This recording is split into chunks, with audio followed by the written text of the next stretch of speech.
The message we receive in our scripture readings today is that before Jesus could rise to glory on Easter, he first had to suffer and die. Peter puts it this way in our first reading today.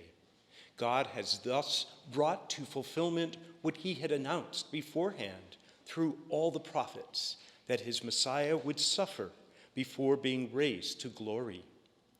Jesus refers to this in our gospel reading today.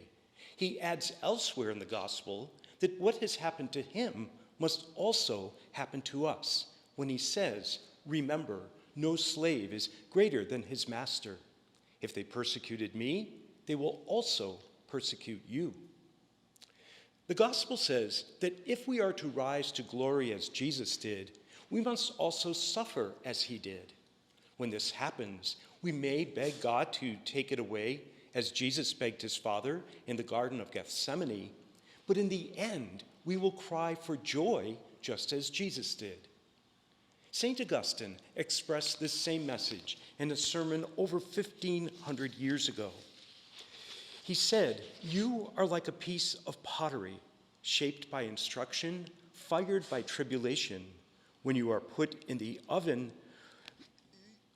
therefore keep your thoughts on the time when you will be taken out again, for God is faithful and will guard both your going in and your coming out."